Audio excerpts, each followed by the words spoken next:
What is going up? What is going on, guys? How's it going? What's up, cool cards? Hey, buddy. How have you been, Michael? How's your week been?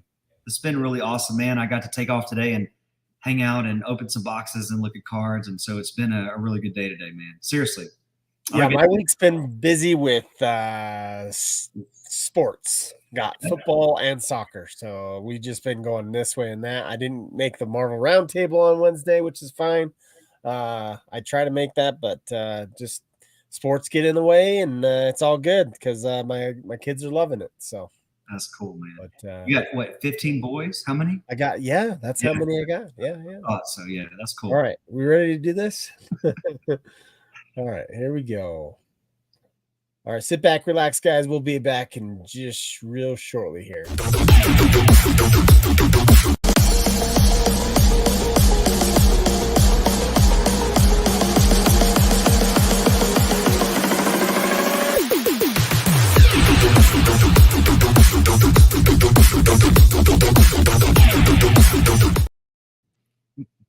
All right, cool stuff, man. What's up? What's up? How's it going, Tom? Doing good. How are you guys doing? Doing well, doing well. It's a slick intro video you guys got. How'd you like the very end where it has like Wolverine has the angel wings, and then Spidey has the devil horns? Don't see that image too much. Just let us know how you really feel about the characters. Hey, well, we know that Wolverine's he's a saint. Me and Michael know that, but not a lot of people do. But. Yeah. Your favorite is some of your kids, the Black Widow. That's a good one, right? That's one of your faves. Yeah, we named our daughter after her. So Natasha. Natasha. Awesome. And she also picked up on Ghost Spider thanks to Disney Plus, Spidey and his amazing friends. Yep. And then awesome. My son will change his character every week, but it's kind of like how my youngest is too. So that's funny. He hasn't picked up on Wolverine yet. We went to Universal a couple weeks ago. Yeah, a couple weekends ago, and they actually have a Marvel character dining. Wolverine's supposed to be part of it, but it's characters are subject to availability. Oh, so him and Cyclops were not there. So like the opportunity for him to get into Wolverine. And yeah. Wow. Way to go, Universal. Not that Disney standard. Yeah, my boy found my Halloween costume of Wolverine like from when I was like 22. And he put that on and he was running around like everywhere with it, and then we went to the store and he was running around with it there. The real surprise was that he knew who Rogue was, like knew her by name. Really? So I don't know if it popped up on like one of his games. He has like Marvel Legos. Tom, how old is he? He's 3. Wow, man. Natasha's what, 6, 7?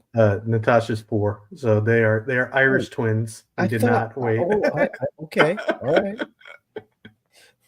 I thought Natasha was older for some reason. Maybe not. No. Okay. Natasha's gonna turn 5. Ooh, should know this obviously next month. Wow. Nice. Well, cool. Those who don't know Tom is PancakeAnalytics on YouTube as well as on Instagram. But Instagram, you have a couple different names. Like what do you call yourself on Instagram?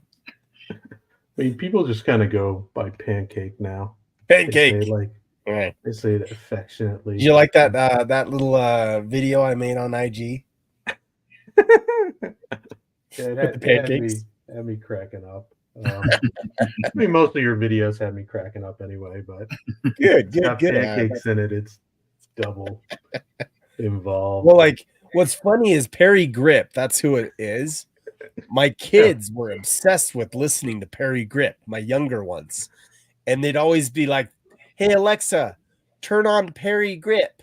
And like he would just like, there's the pancake robot, there's breakfast burrito, there's like a bunch of like funny like songs that kids like, and it's just hilarious. So yeah.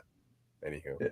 Yeah, I mean, my kids have been going nuts on Alexa lately. You can ask Alexa who I am, just by my name and the real job, the analytics at that marketing firm, and Alexa will like read a whole spiel about it.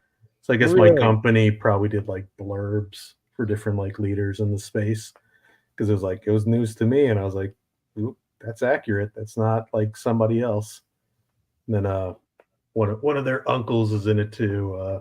My older brother's a basketball coach for FSU, so he's an easy one to pick up too. But it's freaky how accustomed they already are to Alexa and Yeah. any tech. That's why I'm pushing trading cards on them. It's a battle sometimes, but Yeah, they also like funny. Tops, the Marvel Collect app. Oh yeah. Yeah. So they probably open more packs in that than actual physical packs. Wow. Like you saw my e-pack, and it Yeah. was how many Disney cards have they opened? Uh-huh. It was at like 5,000. God. And you're like, I was gonna send you stuff, but Yeah, like I was guys don't need it. literally gonna send him like all the stuff that I got from Disney, and he's got like 50 of each card. I'm like, holy cow. Oh man. That was funny. So a little bit about you, Tom. Can you explain to everybody kind of what you do and how that plays into what we're going to talk about tonight? And we'll just go from there. Yeah. So over 10 years career experience in data science. Currently lead a team of junior analysts, senior analysts for a marketing firm. We specialize in customer segmentation, A/B testing. So how it relates to Marvel cards is really causal impacts. Like that's an A/B test, basically. Think of like a new MCU program comes out or movie. What effects does it have to a population? In this case, it'd be Marvel cards. Um, Trading card collector, collect Marvel, Disney, name anything non-sport or TCG. Yep. I do that on the free side. It's a hobby. The Instagram page has blown up. So Pancake_Analytics. I was just at the national CGC, flew me out there to present at their booth. They did not pick a Marvel cards analysis. When you get sponsored like that, I gave them options, and they went with a sports one because they have the sports side of it, and that convention's mostly sports, and then Pokemon. So fun challenges in there too. Those collectors deal with the same struggles we have. For sure. For sure. Boom and bust. Monthly, I provide trading card forecast through the website. It's all free. Marvel's one of the IPs I track. Yeah, So check out his stuff, award. guys, because his videos are awesome. So great stuff. And then just really quick, one more thing. All that fun forecasting and playing around in the space. I actually collaborated with Card Ladder and built a TCG index for them. So you can get that through their app. They're not free. They have a price, but Great. But if you care about TCG, there's some support there. That's not just Pokemon. So awesome. Cool. Well, I just wanted to kind of set expectations tonight. There's a couple screen shares that we can do, and we can talk about some stuff like that, right, Tom? So yeah, you can get those ready and all that stuff. That's completely fine. Mainly tonight, like I think we're gonna open some Marvel cards too, right? So we're gonna do some Marvel cards, guys. talking about some of this factual data stuff with my boy here, Pancake.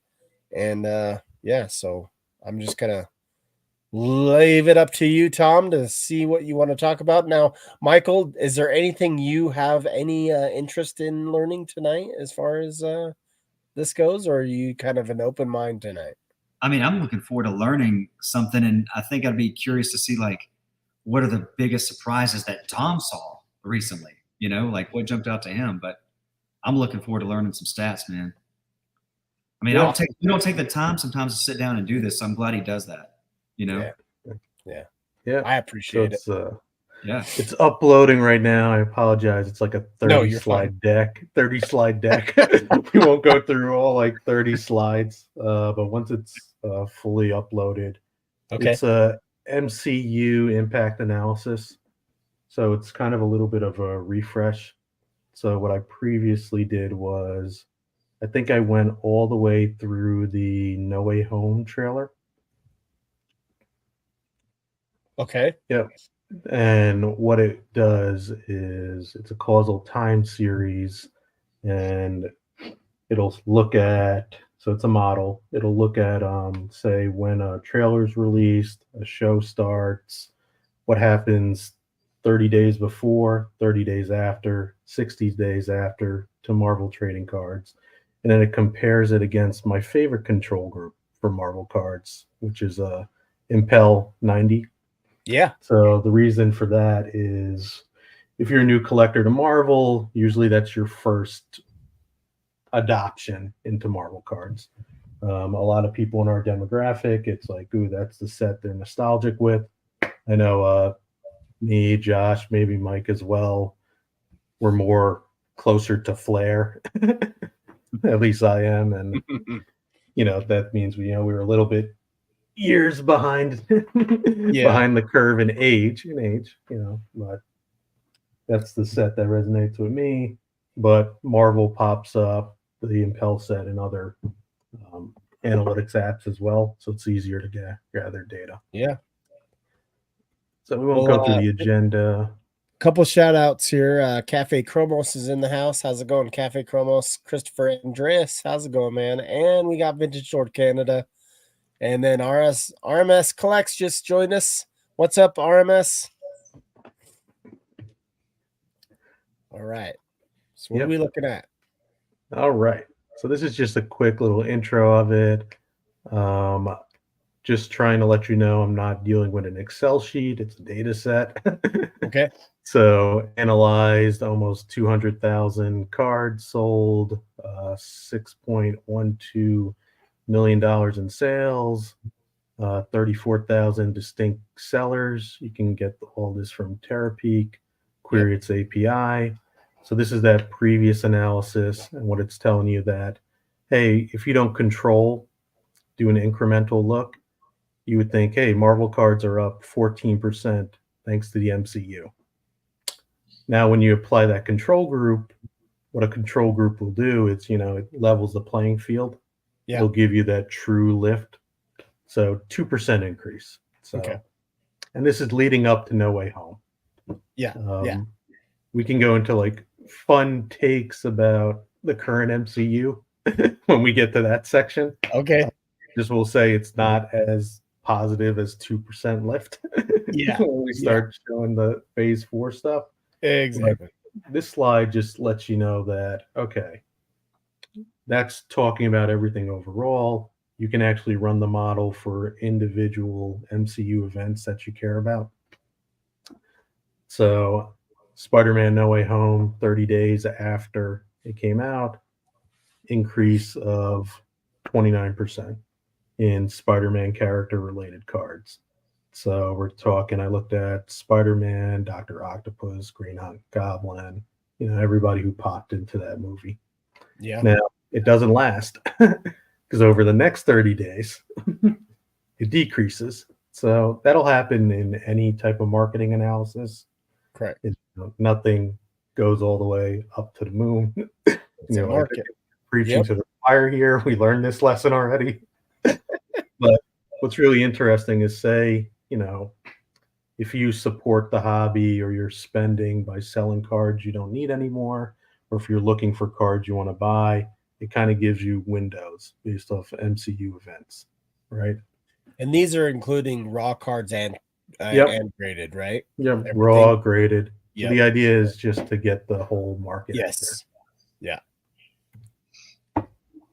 So just a little overview. And then we go all the way through She-Hulk. So this is the update of the model. So we add in an additional 2.35 million in sales. Just more like this is getting to be a big data set. And here's where the story changes a little bit. So before we only look at the control group, MCU drives 5% of sales. Now, when we start looking at the control group and just remember what the phase 4 products are and the sentiment that's there, the characters they were pushing, there may not be a lot of available Miss Marvel, high value Miss Marvels out there. Just as an example, it actually decreased by 28%. Now, I try to tell you that there's like a silver lining on the cloud here, is because there's actually some bias in the control group. And what I mean is that the characters featured in the Impel set, even though, Moon Knight's in there already to begin with, She-Hulk, but it's just those characters are more prominent already, that in the pre-period they were selling for 58% more. So when the MCU happened for phase 4, the gap reduced. Okay. So you're not seeing it in the bottom line, but it could have been worse without the MCU. For those and also, people would say the boom had quite a bit of up and downs. So, yeah. And then we break it out by the projects that I added to it. Okay. Hawkeye in the 30 days, like I would take it with a grain of salt.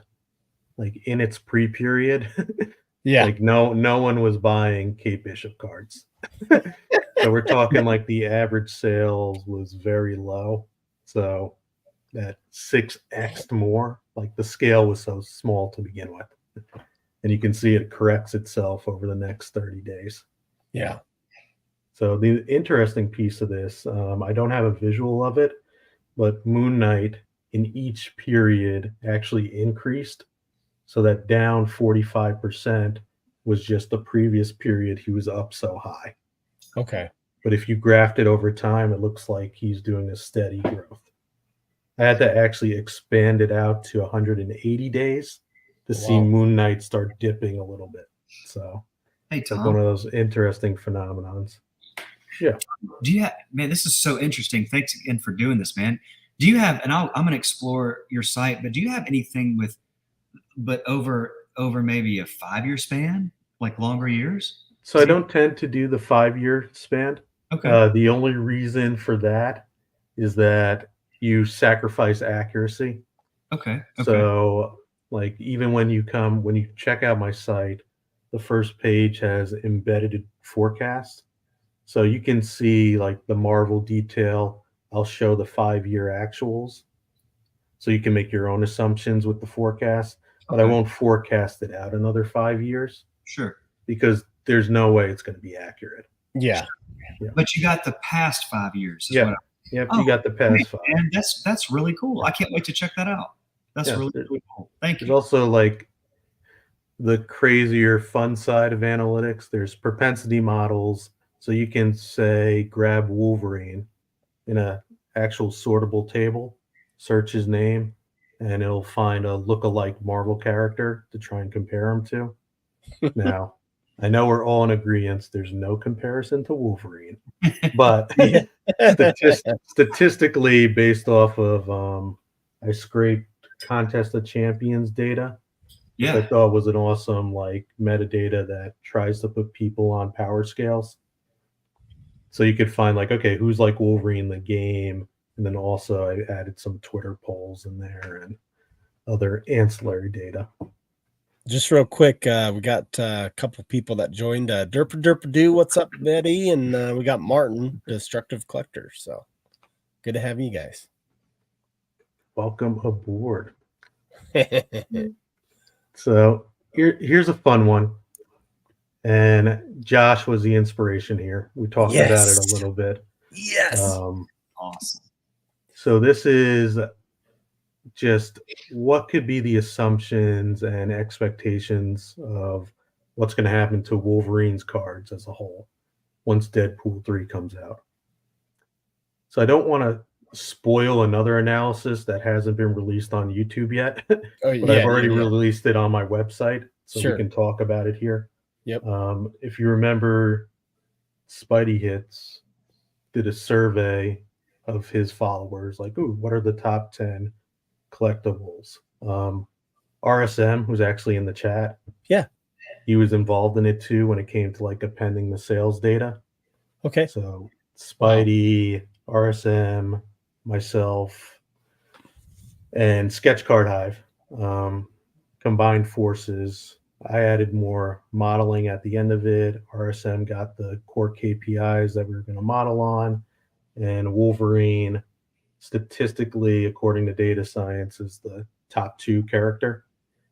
So Spidey just edges him out a little bit because we did want to waver more to the fan voting as well. We just didn't want to, let the model create some monster that no one agrees with. So what are you trying to say? You're trying to say when Wolverine Deadpool 3 comes out, Wolverine's going to be on top. I love it. I wish I was going to say that, but what I'm going to say is like Wolverine's already so high. Yeah. There's nothing you can do that's going to really see that jump in his sales. Correct. So, but wanted to try and take it at a different angle. Okay. And there's actually, and you and I talked about this a little bit, where like there's an interesting close to apples comparison we can get to once the movie releases is Hugh Jackman's on auto cards compared to Tobey Maguire's on auto cards. The reason why I love it is, Tobey already reprised his role for the MCU. It's a multiverse movie. Hugh Jackman's coming back to reprise his role. Multiverse movie. So it's pretty much dot for dot the same. You think of what Wolverine and Hugh Jackman has going for him. Like, he's your only option. He's everyone's Wolverine. Tobey Maguire, it just depends on, which generation you're in. My kids love Tom Holland, which I don't know how I feel about that, but it's their Spider-Man.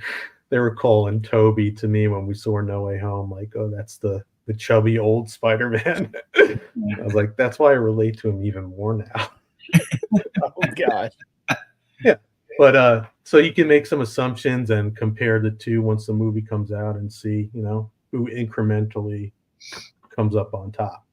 And what's interesting when we were looking at this data at first is like they're almost there right now, neck and neck. Yeah. But if you look at the trend, right, like Wolverine's higher right now, no sales. Obviously, No Way Home already happened. So can maybe that peak up there is some of that, 60 days post. But an interesting analysis is on the horizon. Like, just stay tuned. Stay tuned. All right.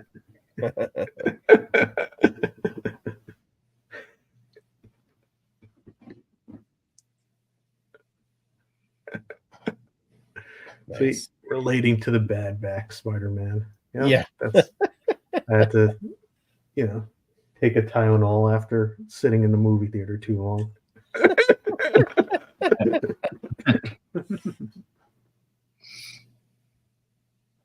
Yeah, and then so the idea of this deck that's on the website is you saw how it took probably about 20 slides I had to go through before getting to a data point. And the idea is to try and make more of like collector friendly guides. So kind of the format is, let's talk about the subject, why we love it so much. It's just me and my brother. I panel with my brother. just kind of go at it for a couple hours arguing this stuff. I'm like, okay, yeah, let's put that on a slide. And then it's like, okay, you know, Tom, you go build your models, build my models. And then we come back together to be like, okay, what's out there that we're actually excited about collecting? So we try to put our cap on for like the MCU fan, break down some of the upcoming sets, current sets. What I really liked about this set, and it's in the title, you know, they got the purple parallel matches you can do. Yep. You know, tried to call out as much facts as I know off the top of my head without having to do too much research. So obviously not Kate Bishop's first MCU card. There's the San Diego Comic-Con sets. I want to make sure that's called out where it is. Sure. No Way Home. I still have yet to get this confirmed by Upper Deck, yes or no. But it looks like, according to every site, like you only get duo autographs. Duo? Is the highest. I told Upper Deck when I met with them, like, well, you know, like you're missing like the grail for many Spider-Man collectors. Like, how do you not have a triple? And they just say like, oh, we're not with products, like can't confirm nor deny if it exists, or could be the craziest e-pack chase if that's if that's the case. Wow. That's crazy. Moon Knight, and this is just more of like a curiosity of what it's going to do to what I already seen with Moon Knight. So there's going to be a lot more Moon Knights on the market, low-end Moon Knights. So kind of my hypothesis is that he's going to probably tank in price. You'd have to almost exclude this set, except for if Oscar Isaac signs. Yeah. Huh. I loved Moon Knight myself, so. Yeah. And then I know Loki's already out there. People are sharing their hits. But what the frick? Loki, I thought was a great Disney Plus show. I wonder if Tobey Maguire didn't sign. Yeah. Maybe. Probably. Right? Yep. I have a question. Go ahead and ask your question. If you have a question, go ahead, guys. The chat's here for questions too. And yeah. I'm gonna buy some boxes of Moon Knight, but no sketches. No go for me. No sketches. It is interesting. Crazy. Awesome stuff, man. Yeah. That's kind of just everything that's out there on the site. I mean, there's we just finished a Halo one. Do you want to pop up your site real quick? Yeah. Kind of show people where to kind of go. Yeah, we can pull that up. It's a ridiculous name, but hey, definitely on brand. PancakeBreakfastStats.com. That's right, baby. Woohoo! Definitely. I swear I had a plan there when I was doing it, because I was thinking like, oh, I'm providing like a full meal. Nice. Of stacks, you know. There you go. That's different. It's cool. Yeah. So let me know when it loads up for you guys. Yep, load it up. All right. Main page is called the kitchen. just so proud at my puns, but so just from top to bottom, it'll be the latest thing that's out there. So there's that impact analysis we just went through. Did a guide for Halo collecting. Gaming cards is something I'm trying to build up a little bit in the collection. It started with obviously Super Mario for Luke, and now it's expanded into like, oh wait, Street Fighter Tops, and then Wade Cardsmith the Street Fighter set. Like, this is becoming an even more expensive hobby. You know what's funny about the Street Fighter, Any- when you talked about Street Fighter, I have a video of me opening Street Fighter cards, and it's one of the most watched videos in the last So it like was the 6 months. the Cardsmith set or a pack of Yeah, tops? the Cardsmith The set. Cardsmith? Yeah. Uh-huh. Yeah. Yeah. At the National, they had a national exclusive version. So you would get it was some type of like green quartz parallel in it, Okay. but different packaging. It was more themed to Ken. So Ken Yeah. was on the box art and it was red. Okay. But they kept it at the same price as the already low $20 a box. Yeah, there So, was some exclusive stuff at San Diego Comic-Con too. I almost picked it up, nice. but yeah.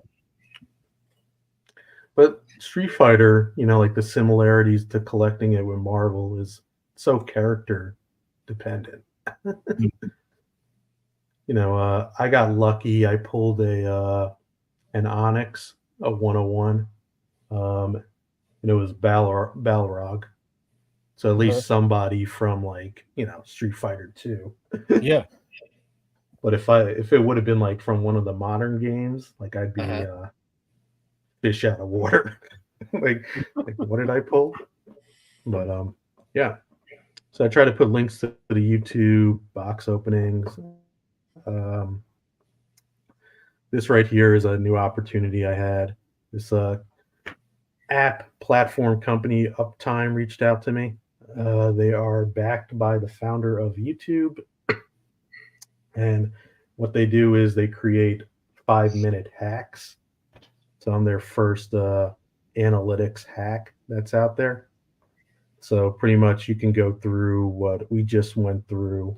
I'm putting all the trading card analysis in their app, having to reform it for 5 minutes or less, and teaching people analytics through what we love, collecting. So educational fun. Yeah, that's way cool. Tom, Here's I that love collaboration with I try to model ESPN, if you can't tell. Like the old school ESPN site. Yeah. Yeah. But here's that one that was the top 10 collectible characters. We got all the presentations from the National up here. Deep dives on the sports that I had to present out there. So, okay. When's the best time to buy baseball sealed in wax? It's a survival curve analysis, so it'll give you the probability of when to buy, when to sell. Yeah. You could build it for Marvel, but no one really tracks Marvel wax well, so kind of hard to get the data. You're it, buddy. I know it's. We got Pancake. I love being the solution to my own problem.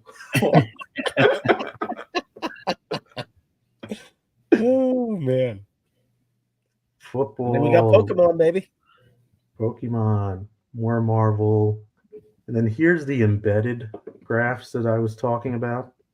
So not just photos, but link to the raw data. So this will give you month over month forecasts.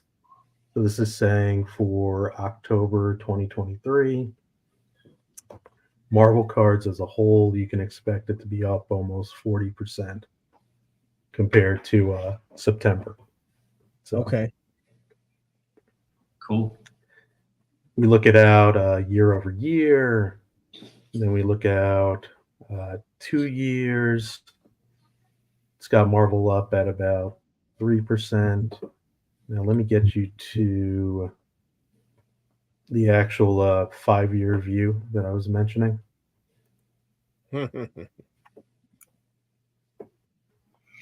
Should be, we go over here, go to the fortune teller, right? It'll have the latest deck that was shown in YouTube. And then all the way at the bottom, they'll start loading.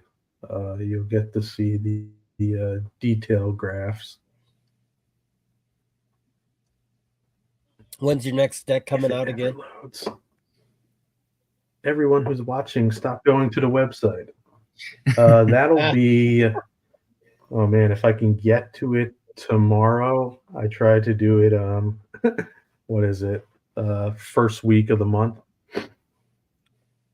I was behind a little bit for the national, just because I was having to prep those decks up. But usually, I'm at a point now where I just have to append the latest months of actuals from all the indexes, and then just rerun the forecast, and it's all good to go. Here's a soccer, hockey, football, Pokemon, Marvel, Can you go back to the Marvel? basketball, Wait, can you go back to the baseball. Marvel? Tom, can you Yep. go to the Marvel real quick? If Yep. you don't mind? Yeah. That's so cool. Love it, man. Yep. Okay. So I clicked on it there. Okay, there's the hover. So it gives you an upper, the actual forecast, and the lower. So really, like, lower bound is just like worst case scenario. So that yellow line, green line's going to be like, okay, it's bullish approach. So it's a Holt Winters time series. So it's going to pick up that seasonality really nice. That's why you never see any of my forecasts are just straight lines.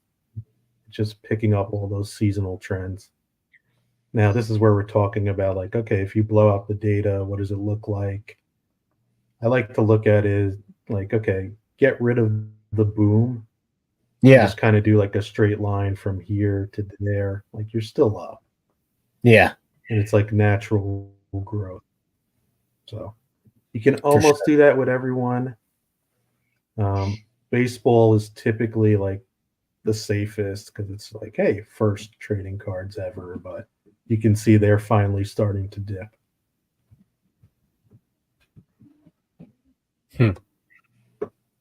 Fortnite's a silly one, but hey, I love it. I still have a Fortnite episode I'm going to have in the future. Nice. Hopefully it's more than Crystal Shard Black Knight. Yeah, I might have to have someone, maybe you know a little bit about it. Maybe I'll have you as a guest. I don't know. We'll see. Yeah. I mean, there's a Fortnite analysis I'd love to do, and it's the hypothesis, and I'll pitch it to you right now, is I hypothesize that the player skins of competitive gamers is what's driving which cards are actually collectible. That's my guess. So I'd love to test that. Maybe we can get Vintage Lord to be wants some part of it too. Garbage Pail Kids.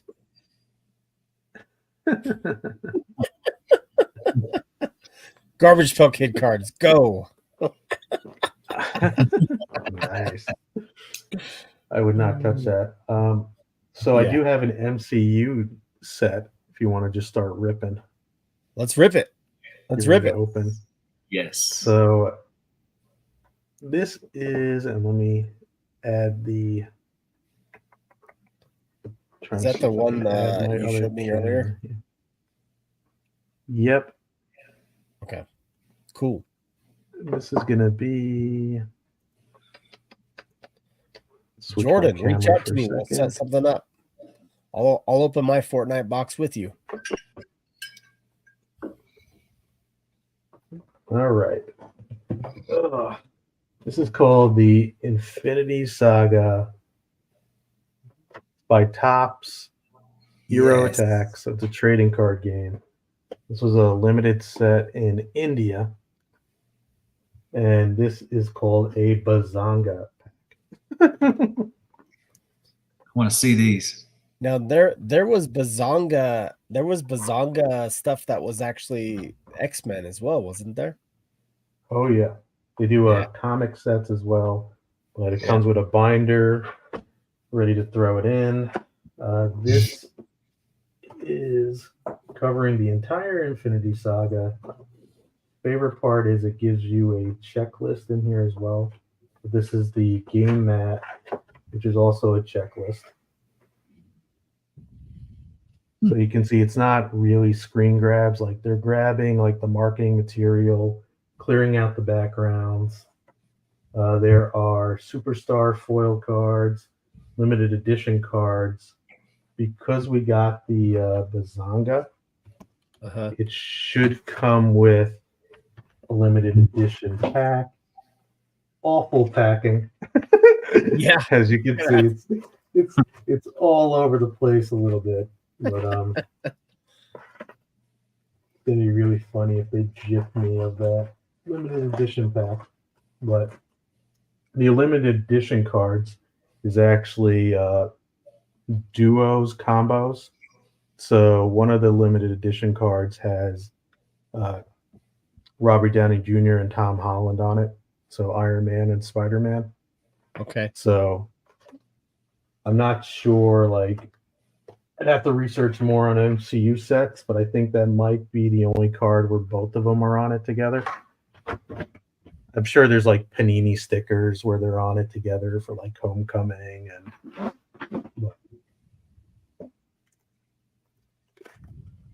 I know it's a weird square, but trust me, it's an actual trading card set. They just packaged it so weird. That is weird. All right. We got Iron Patriot, Star Force. So you got Marvel and Captain Marvel together. Black Panther. Black Panther. These are the base cards. Okay. Spider-Man. Ooh, You nice. got a That's nice. Superstar, Spider-Man, Super Power Vision.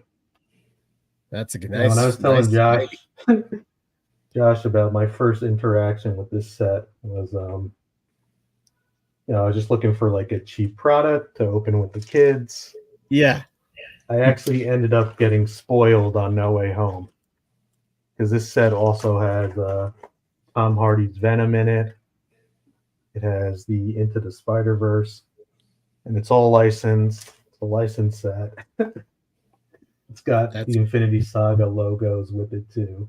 Tom, what do those boxes run? Any idea? Insanely cheap. Okay. All right. So if you can get it through an international site, it's $15. Oh wow! If you go Amazon, it's $40 to $30. Okay. But really nice huge card. checklist. There we go. See, this was like one of the first spoils for me.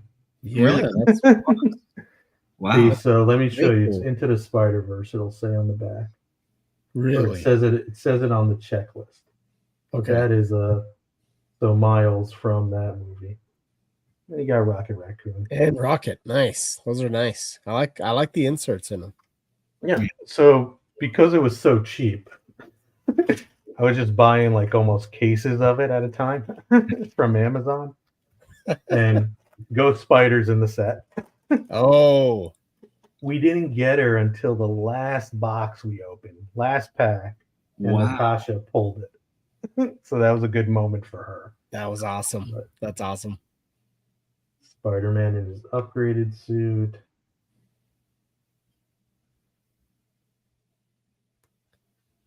Captain Marvel. There's a Natasha from Natasha. So Yeah. they also got Black Widow version for her too. But Okay. yeah. So Bazangas, I don't know, it's kind of like you would get the equivalent of hits of a case of this. They have smaller options too, like collector's chests, booster boxes. So yeah, Thanos, Awesome. another Black Panther. So is there anything in these packs that aren't in the booster sets and stuff, or the limited edition pack, which here it is. Okay. I was like, did they jip me out? okay, so that's like your limited the edition duos. one. Okay. Yeah.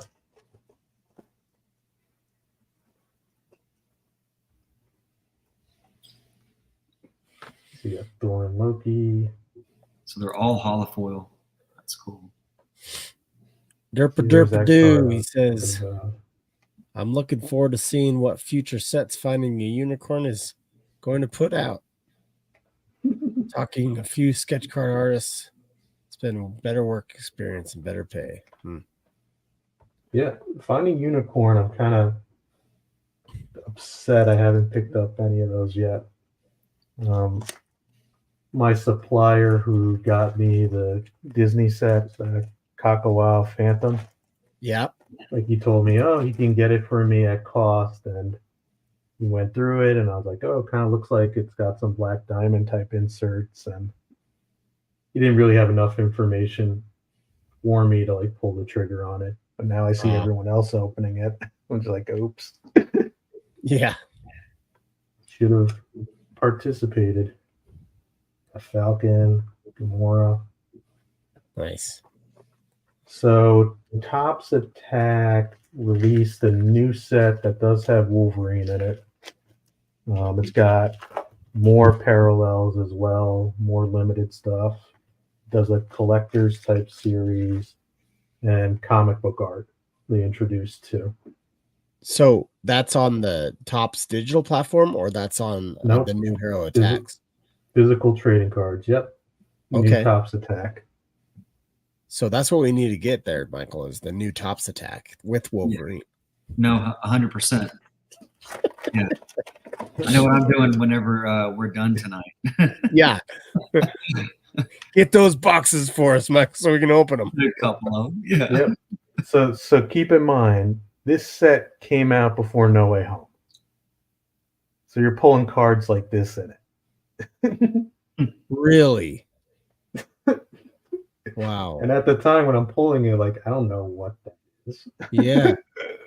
Like, that doesn't look like Bolton Man from the comics to me. Yeah. And look, you got Prowler from Into the Spider-Verse. It was just, different licensing for international sets versus domestic, like what they can do. So. Got a question on the MTG Magic, if you know much about that, if it affected anything with the Lord of the Rings and Post Malone purchase. So I actually probably should look at my index because I do track MTG in it. But I would probably say it would probably spike downwards. I would try to check. I do occasionally check my index like once a month just to see what's happening. MTG and Dragon Ball Super were driving the value a lot as of recent. So it'll be interesting. But I don't think I picked any cards that would really be impacted by it.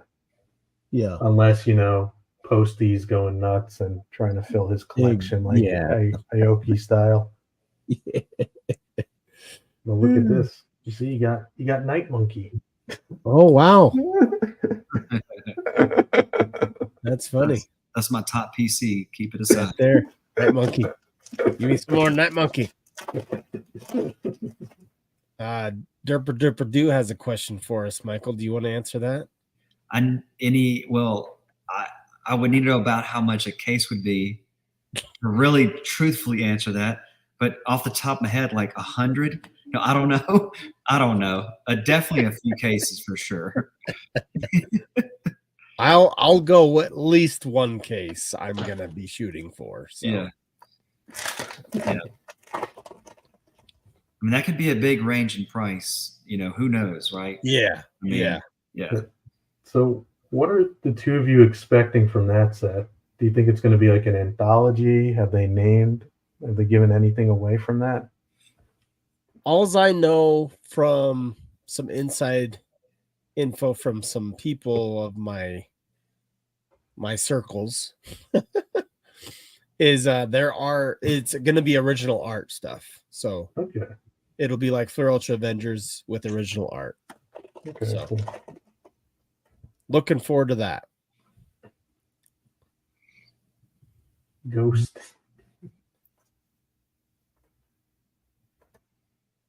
And you got 350 to 400. Tom, is the the box with Wolverine in it, is it same price range, $15 to $40? Yeah. Sweet. That's Wow. It's great. Yeah, it's interesting because Topps Attack has been around forever. The Star Wars stuff seems to sell a little bit higher. So I guess collectors are onto that. But I was talking to Ian about it because it's readily available, easy in the UK to get it. And I was looking at limited edition and Time to Laugh, but Disney Princess set for Natasha. It's all And good. he was just like, "Oh man, you just let me know when, like send it to my house and I'll ship it back to you." But it was like, it's like stuff that we probably pass in the States that are just like hanging at counters. It's probably that type of level. And kind of interesting, I got three miles in this already. Like he was anything Spider-Verse was hard to pull when we were just like opening up a box for this. It seemed like almost every night trying to get Spider-Gwen. Have Ken just mentioned the new One Piece show that's out? Yeah. On Netflix. I didn't know there was cards. Oh yeah. They sell out a lot in my area, at least. Like Okay. they're the only things flying off the shelves at Target. Just, I think it was today, somebody sent me over, like they got a PSA 10 first ever one piece card. Okay. Um, First so- ever PSA 10. Wow. Yeah. kind of hard to believe, but that's the type of TCG stuff I get fed daily. Recently, I had to help PSA try to authenticate a card, and unfortunately, we couldn't. The type of card it was too easily to make a fraud copy of. Oh. So we even had to reach out to, I think it was Bandai, and talk to them, and they actually were not aware of this type of redemption in existence. But Interesting. yeah, so I expect some very upset collectors going to be in my DMs eventually, like asking for an opinion, but not knowing that I assisted in PSA saying no.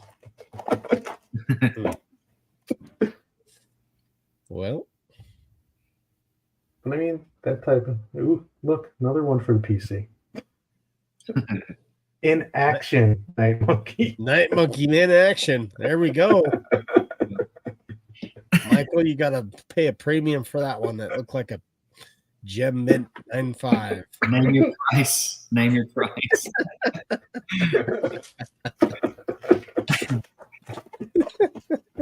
Like I got to at least get a quarter of the price for this box back.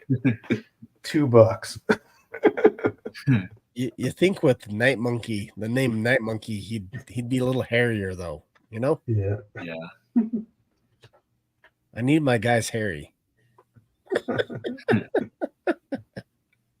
Oh man. But, yeah. To touch on like Magic the Gathering a little bit, do you guys know the site Gem Mint? So they track PSA grades, BGS grades. When I was developing the TCG index, my list was, I think, over 400 cards to begin with. And then Card Ladder was just like, we need to reduce that a little bit just to make it easier on our developers. So we got it down to 83 cards. But they did went ahead and put every single card like into their system. So they have their own Magic the Gathering index based on what I sent them. But I didn't know they had it until Gem Mint reached out to me and said like, hey, Card Ladder told me you're the guy who's putting Magic the Gathering in. So like, can you explain to me just like the logic of the cards that are in here? Because he's trying to think of like a scalable way get all the pops numbers for them. And I was just like taken aback a little bit. I was just like, cool. I didn't know like I was responsible. Oh, and there's that one. Love it. Ooh. See, that was a big like spoiler for me. Nice Venom. And I was Yeah. like feverishly looking at the back of the card, like, does it say Studios? Does it say Infinity Saga? Yes. Like, geez. Wow. Look at that. Awesome. Yeah. Awesome Venom. Tom Hardy. Yeah. I haven't seen that card listed raw either, though, which is weird. Like, you can usually find these in like pick your own card listing. Yeah. So. Quote of the night. I need my guys hairy. It's only because Wolverine. Come on now. Yeah. Well, what I find interesting about like the Topps attack is a lot of people have always told me like, ooh, they wish that domestically more manufacturers could make Marvel. And they kept calling out like Topps as like one of them. And I always thought they were jumping to like, oh, they want like super fractors and every number parallel. But seeing this, like just the composition, it's like, okay, I could see like maybe like why you want somebody else to play with the Legos too. I sometimes wish that Panini would take an ability to do more than what they do international, Yeah. I wonder if it's a situation like those licenses they don't have US. Yeah. Because I mean, right, like Super Mario Panini International. Like if we had it in the US, those golds and silvers would be numbered. Yeah. That's true. Now, that's an awful condition on that one. I don't know if you can see that, but it's like creased in the pack right there. No, let me make you big. I don't know why I don't have you big. There we go. That's better for the video. Okay, yeah, see? Oh, yeah. Oh, yeah, I see it now. It's like she got beheaded. Wow. Yeah, Super Mario Panini, we opened way too much of that. Just it was a fun like reinforcement. Like, oh, Luke, you did something good. Let's open a pack. Hey, Media Deep Mind. If you're talking about an artist, that video you sent me, I'll have to double check it. I'll have to let you know after, but I'm not sure. He has a video or something. He wants me to tell him what artist it was. I'm not positive what it is yet, so I'll get to you. You got multiple artwork for Thanos throughout the set. How many of these boxes did you open? I don't feel like admitting that, but disclosing it. It's okay. I mean, you don't have to. I want to say it was close to 20, and it was all chasing that one card. Hey, you'll do a lot for your kids when they want it, Another Miles. Hey, look at that. I'm going to be chasing those Venoms in there. That was a really cool Venom. Yeah, the Venoms look good. It's really unique. Watch they spoil that uniqueness by throwing them into No Way Home. Like concept art, like not him at the bar. Have you heard what their plan like Z was if Toby and Andrew couldn't make it? Like, it's all in the they released an artwork concept book to the movie. So that final scene at the Statue of Liberty would have been Doctor Strange and Venom teaming up with Tom Holland to fight. Really? Wow. Yeah. Yep. So it would have been a completely different movie Yeah, Glad the one we got. I think so too. But Tom, do you who's think- your top? Who's your PC characters? yeah, mine for Marvel is Iceman. Okay. So I've always loved like Iceman's utility, not only in the comics but also in video games. It's like think of going back to like X-Men Legends, playing that game. Yeah. Like pretty much you needed Iceman to build a bridge all the time.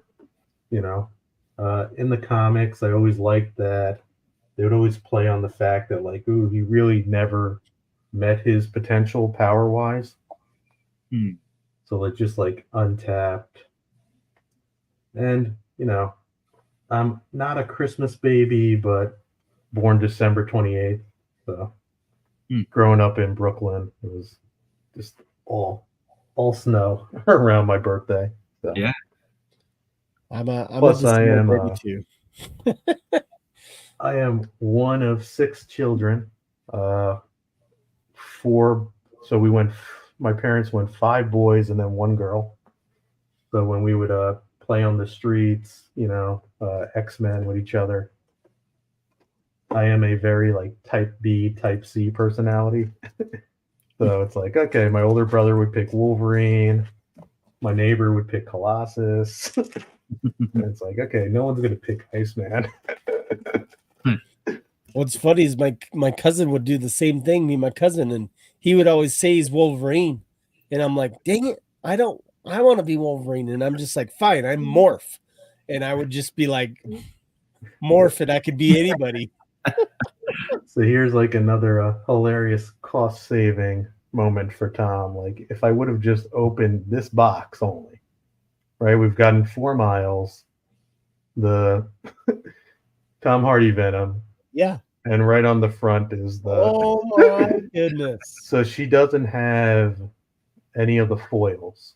She's only a base card. Wow. It's like, great. Huh. Jeez. That's cool though. But then again, I don't know what I would have done with like those 20 other Thanks, boxes. Derp Dude, for joining us. Appreciate you. Have a good night. Yeah. So Iceman in Marvel. Star Wars, it's Vader and Luke. My son's named Luke. Oh, so nice. That's awesome. I try to get as many cards as the 2 of them on, like fighting each other. So I've even picked up a couple of the actual production cells from Empire Strikes Back, Return of the Jedi. They're like a 1-of-1 inserts that you can get really cheap on ComC. You know, I get it, like they're not super fractors. But it's when I think of like a Star Wars collectible, I was like, okay, that's the one I want. Like something they actually used in production. That's neat. Yeah. And then we have a Yoshi from Super Mario PC, because that's my wife's main character in Mario Kart. So I've been picking up a lot of the Japanese prisms, the ones that are like really expensive in BGS holders and nothing else. So I have some raw ones. I'm just like, ooh, maybe I should try to grade them. Is that the card ass ones? Yep, Yeah. The card ass ones. So you can get Yoshi in the form where he just comes out of the egg at first, like, and you're carrying him around, like in Super Mario World.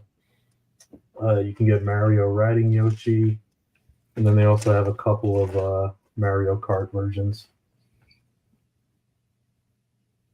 So they're fun. A couple of Nintendo Power cards we have too from the magazine. Yoshi's Cookie, Disney, Luke Likes Mickey, and Jack Skellington. So luckily, there's a Nightmare Before Christmas TCG. So we got the complete set of that, all the foils. Wow. They're actually pretty nice, but it's one of those things where it's not Lorcana, so it's pretty easy to get. Yeah. you know, people don't realize Lorcana is like Disney's 10th TCG at this point. It's just all timing, right? They got cars for everything, don't they? Pretty much. Yeah. Yeah. You opened that What If box? Yeah. I saw there. What's your big hit that you got from that box? Is that the only box you broke, or do you break more than that? No, that was the only box. That was the only one. Okay. Yeah. And it wasn't the lowest serial numbered that I got in that box, but pulled a gold Gamora, so like the Impel Retro version. Okay. So I thought that was cool because it color matched. Because in that episode, she wears Thanos' armor. That was like, that oh, was that's like really what, cool. 188 or something? Yeah, the last Something like two that? numbers were 88. I don't remember what the first one was. Yeah. But the orange was lower, but it was Wong, so Wongers. But from the Marvel Zombie episode, I also got a Frozen in Time Captain America, but Hydra Stomper. Nice. So that was kind of a cool card, but yeah, the one card that I got out of my box that was a case hit would be the Infinity Ultron Space, is what I got. That's cool. The Infinity cards. Are you collecting any of those? Because you have something to do with those Infinity Stone things, and so just wondering how you thought about. There's only six metal inserts from that set. They're Infinity Stones, so they're on the radar. I haven't jumped in yet. I mean, I'm trying to practice what I preach. Yeah. And the survival curve models, they've changed my whole point of view on things. I mean, this might be like no Sherlock to some, but like the model shows that like pre-order is not the cheapest price you can get a set at. It's like, oh man, if I actually wait like 5 to 6 months, just be patient. You can get sealed boxes cheaper than the pre-order. Now, causation of that could be, what you're chasing is already pulled. Yep. Imagine you run the survival curve for the Magic set. I'm sure sealed wax, pretty easy to get now. But yeah, I just kind of wait on sets now. That's good. I mean, I've pre-ordered No Way Home. That's something that's like, ooh, that's the next MCU one I really want. Sure. Pre-ordered Halo Legacy because in their sales sheet they show metal insert samples. Ooh. So I don't know how rare they're going to be in that because they got tons of parallels in that set. They're treating it almost like an MCU set. Yeah. So it's like, is the metal like? Don't think they're going to do a PMG because the sales sheet did not show a PMG. It was just like the metal base. But Upper Deck could not confirm nor deny if they were going to have PMGs. Because when you think of like color match chase, green PMG Master Chief. Yeah. Like if you're looking for catalysts of an entire IP, then it's all of a sudden everyone's collecting Halo. Now are there any? Yeah, for sure.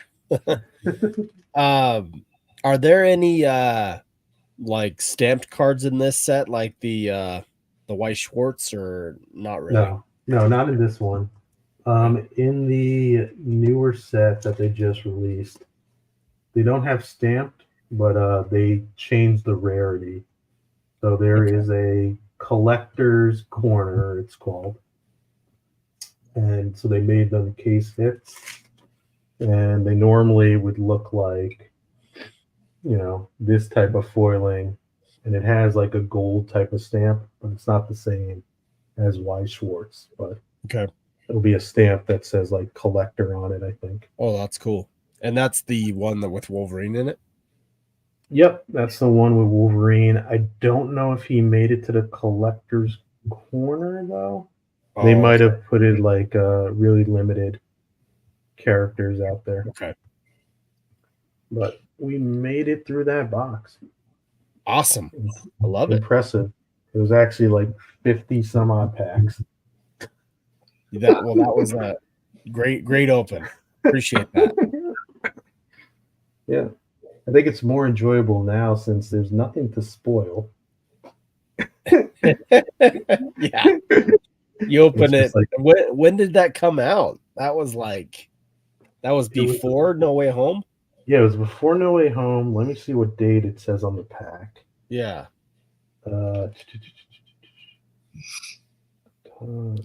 Future generations will use. Okay, so April 2021. So No Way Home came out in November, right, of that year? Okay. Yeah. Yeah. So they would have had the confirmation already that, Venom was a cameo. Yeah. So it's not just like they screwed up type of thing. Cool. Awesome. Yeah. Let's see what is. Okay, so Interglobal has a good question for you there, Pancake. Yeah. What is Pancake's assessment of the state of the hobby as it pertains to Marvel cards? Is everything going to tank next year? Everything going to tank. I don't think everything is going to tank. Usually what I see in the data is like some of them rise through the cream. Like, think of like cream corn. You start getting those little nuggets come up. What's interesting is think of like the cycle of collecting. Where was like the majority of collectors 2020? They're just kind of all over the place, grabbing. But you also had more veteran collectors who've already went through that process years ago. And they start, more scarcity, more rarity. Newer collector, I think now then gravitates to, okay, if I stick to like serial numbered cards, that's safer. You start seeing it on the sports side too, that shift to like vintage type autographs. Yeah. Marvel, you kind of see more of a shift going on to like creator type autographs. Okay. Artist autographs. Yeah. Comic cuts are finally getting its love. They are. But you still have new collectors coming in that are still all over the place. You have other people shifting. So all of this is happening in the market all at once. Hence, the Holt Winters is really accurate. Yeah. Now it's going to be completely inaccurate if you wanted to forecast out Hugh Jackman autos. Sure. Like you can do the comparative analysis to Tobey Maguire, but like if you put, ask me, like, okay, what's going to happen to a Hugh Jackman auto over the next 2 years? Can't tell you with any accuracy. Yeah. For sure. And if it gets even more high valued, like if I'm off by like 5%, it's a lot. Like think if you were to try to model a PMG green Spider-Man, right? And by modeling standards, industry best says if you're 20% off or lower, like that's a good model. 10% or lower, hey, that's an excellent model. If you're 10% off on that card and you're trying to make a buying decision. Oh, seriously, right? Wow. Even if it's like 10% in your favor, you're going to be like, well, this thing is hogwashed.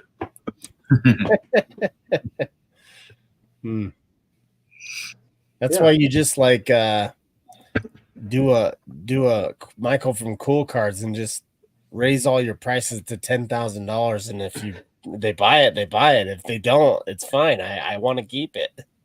If they want it, they want it. I mean, But I do too with a lot of my cards there. So Yeah.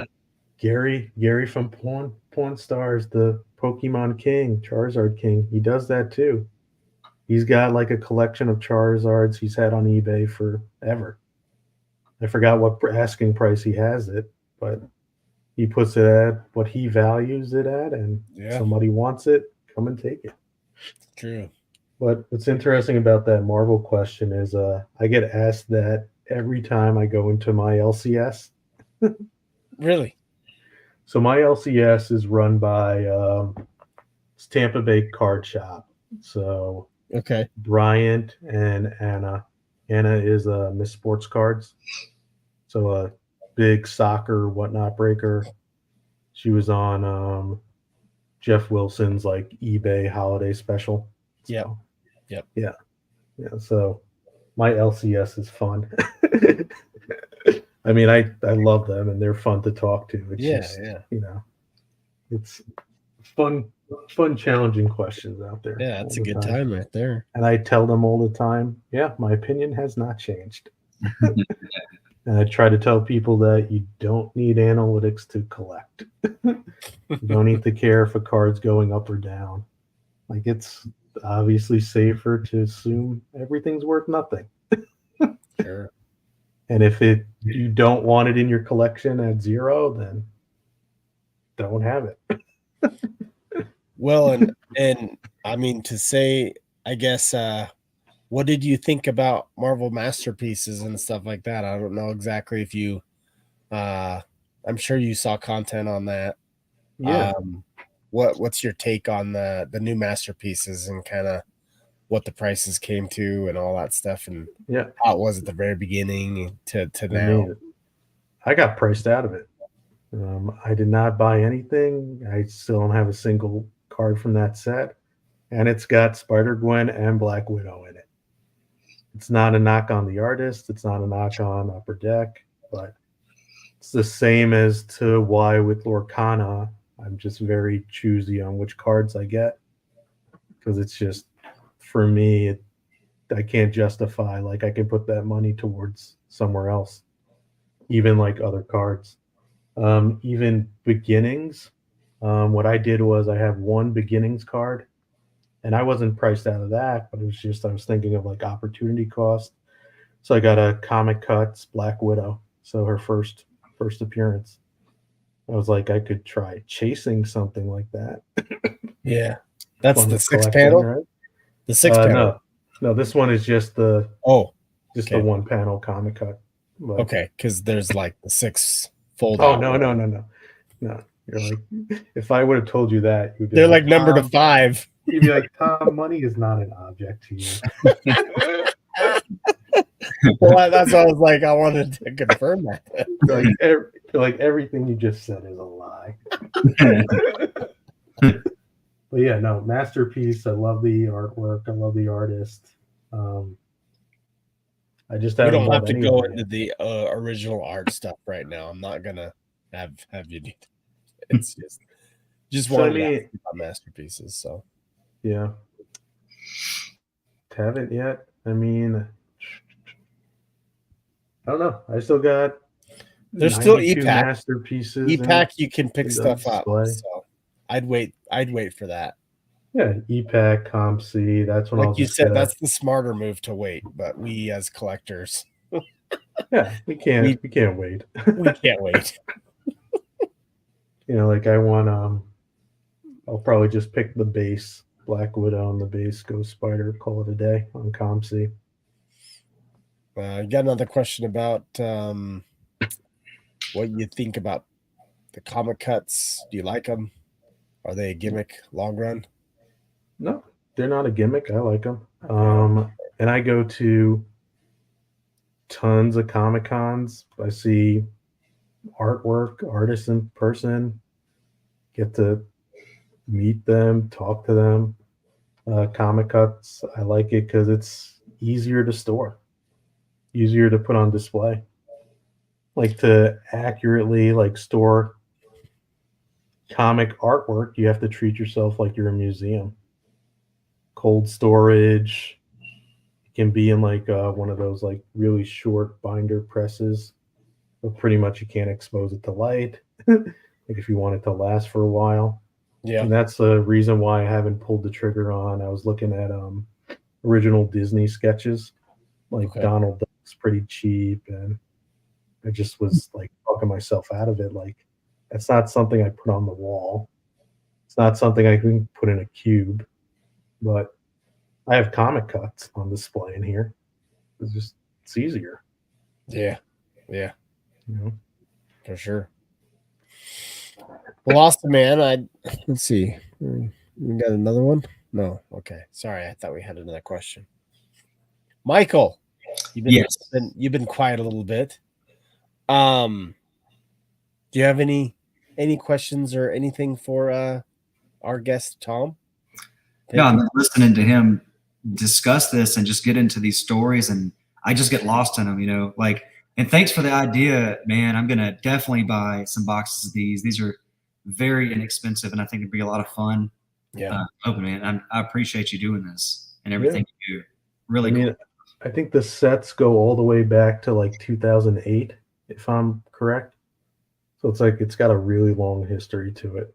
Now. I've seen a lot of them, just not the ones you opened tonight. That's the first time I've ever seen those. Yeah, the MCU one's interesting. And Yeah. plus, man, if they never work something out to get Tom Hardy in a set, Yeah. I mean, it's going to be hard to find a better image than that, though. Yeah. Sure. Yep. No, that's awesome. I know. I get lost in your eyes, your big brown eyes there. No, just kidding. No, your data stuff's awesome, man. Like I've always been a fan of your YouTube channel and your content, and yeah, great, awesome stuff on Instagram, guys. If you want to check him out, as well as his YouTube channel. But Tom's just like any old guy. He puts on his pants just like you. If you have a question for him, just reach out to him. He'll answer it. So I always want to go back and revert back to a question that I asked him, and it was about the MCU. And he said it wasn't a matter of what was it? It wasn't a matter of if, it was a matter of when. And he was talking about Hugh Jackman coming to the MCU. Yeah. And that was well behind a lot, it was well behind before they announced it. So yeah. I mean, my wife always likes to joke with me about it. She's like, why do you even watch a Marvel movie? Like you know everything that's gonna happen. What's gonna happen? Who's gonna be in it? What's it like? Why do you like she'll catch me like researching it too. Like, just it's like stop spoiling yourself. And it's like I have such high expectations for it. And I'm generally don't like to be surprised. Like that's part of my personality, just Capricorn, always be prepared, research. And it's like there's some classic stories they hit on, like you think they can't fumble, but I mean, movies like Batman versus Superman exist. Stuff that you think is like a layup. It's like I just want to make sure everything's okay. Like the latest rumor that has me like cringe a little bit, and I'll show it. Okay. So huge Sam Raimi fan, huge Army of Darkness fan. I got Bruce Campbell's autobiography, like ready whenever, autographed by Bruce. Wow, that's but cool. just like available in my office whenever I need to refer it. Now we know he did Multiverse of Madness, and that was pretty much an Evil Dead movie. If you've seen like Army of Darkness and all of that in the backdrop of the MCU, can't believe they let get away with some shots, like her coming out of the mirror fountain, like that's a deadite. He's their top choice for Secret Wars. Really? And I'm just like, unless like Tobey Maguire's demanding it, I don't see how he's your top choice. Like Spider-Man 2, like that's a masterpiece. I get that. But he had an Oscar-winning writer that came in to finish the script for him. Like like Sam Raimi operates well when he's got bumper rails on. Yeah. Wow. Don't let him pair up with a Rick and Morty writer. I was actually just about to ask Tom the same question, Air Global. But I was gonna ask you, what has been your favorite, most recent in the past year MCU movie? Oh man, the past year. Yeah, because we have some good MCU movies a while back, but just within the last year, what's your favorite? Yeah, so it's not really a tie between two. So one of them I didn't get to see in theaters. And that was Wakanda Forever. Okay. Yep. And that was like a cry fiesta for me from like beginning to end, because I was like, man, this is like an actual like living tribute to Boswick. Yeah. And then it's like, okay, I thought they handled Namor well. I wasn't too like sure about like the changes they were gonna make, but it made sense in that world. And at least they kept his like power structure the same. Sure. So I don't think the movie actually went anywhere to say, but out of like everything else that was being shown, I was like, okay, yeah, this is pretty good. But then like Guardians of the Galaxy Volume 3, I was just like, as much as I cried during Wakanda Forever, like I didn't think I was going to get like this emotional about a raccoon. A raccoon, right? But also like the plot was great, the way they tied it all together, really ended the story, but left it for more possibilities. It was just a well-made movie. Like if you take away the backdrop of Marvel, like it could still work as a movie. It's about friendship, loved ones. Yeah. That fear of losing your best friend. Correct. And then, Star-Lord finally going home back to Earth, and all that anxiety he was probably dealing with, like, like, is my grandfather even alive? Is he going to know who I am?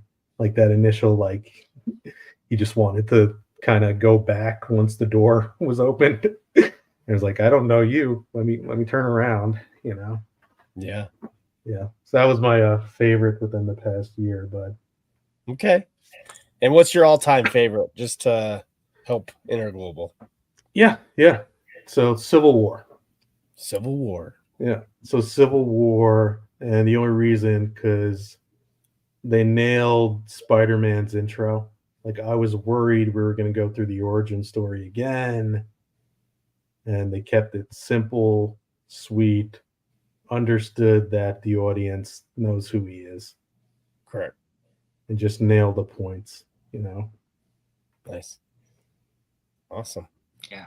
And then your favorite movie all time would be the Thor, right? The Thor Love and Thunder. Love and Thunder. Oh my gosh. Yeah, they're having Waititi direct the next one too. Supposedly they're doing a tonal shift. I mean that versus Ragnarok was so, yeah. like, it's like, wow, like, okay, Ragnarok I can handle, and it was great, put together really well. I feel that all the humor fit together, but with this Love and Thunder, it was too much. Yeah. I mean, Christian Bale gave it his all. I think he gives his all for like any role. I think it's similar to like Tom Hardy in the Venom movies. Like he's the only one that takes it seriously. Yeah, he was the best part of that movie to me, for sure. Yeah.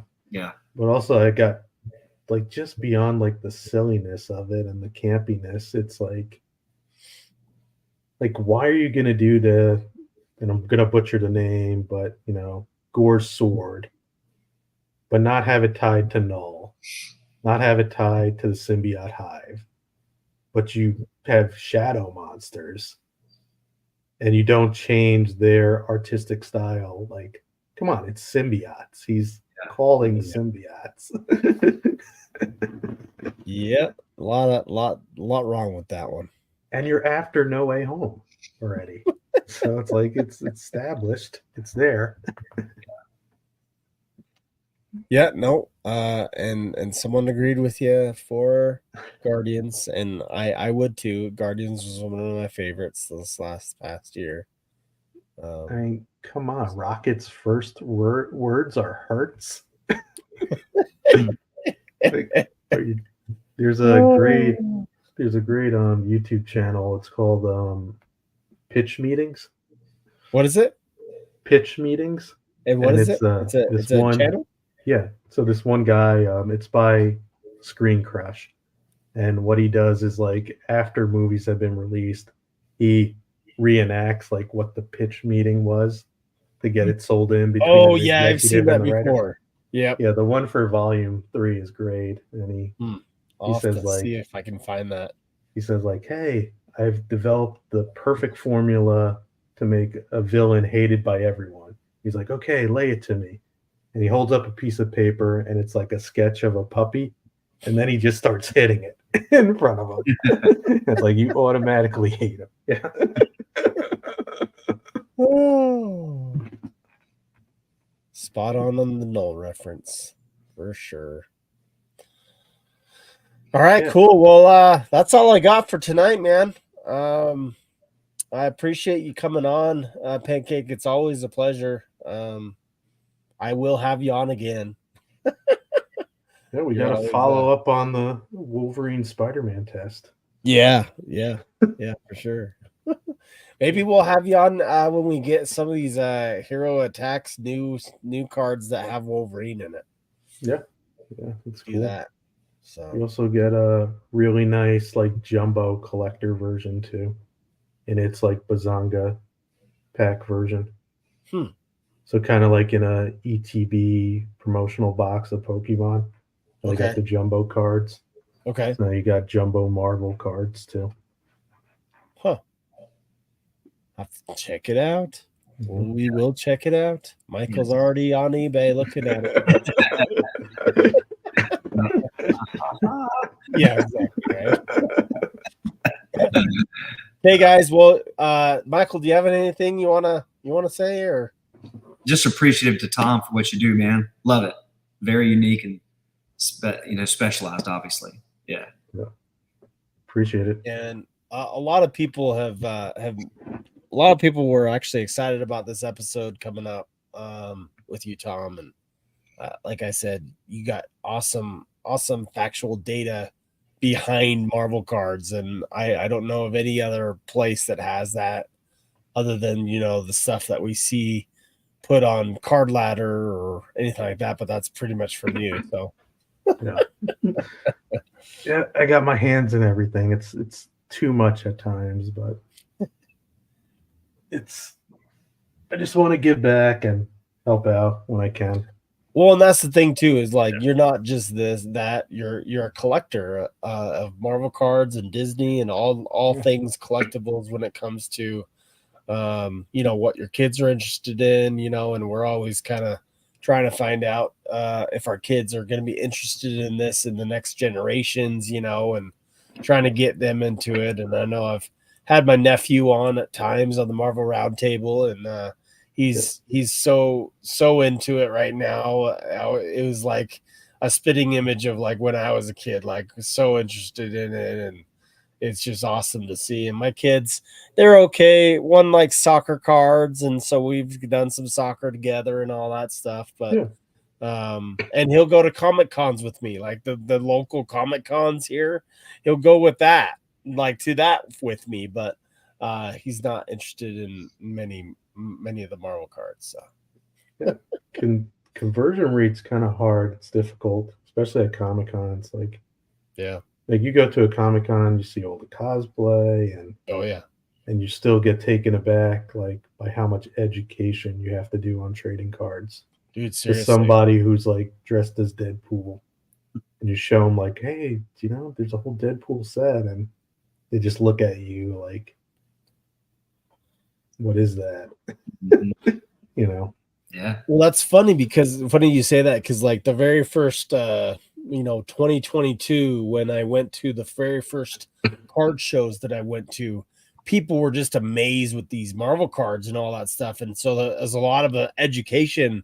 And it seems like almost every single time you go to a Comic-Con, you're doing that still.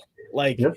people now know a little bit that are in the card world, but like in Comic Cons, people don't know anything about cards, and so if you have those there, they're just like amazed that they even make them. And I used to collect those when I was in a little kid, and it's just crazy. So it's all about education, man, and that's kind of what a lot of us content creators try to do is use these videos to show people these cards. And just even if it's as basic as the hero attacks, Avengers cards we opened tonight, it still shows that Marvel cards are out there and they're alive, and we just have to keep on educating people.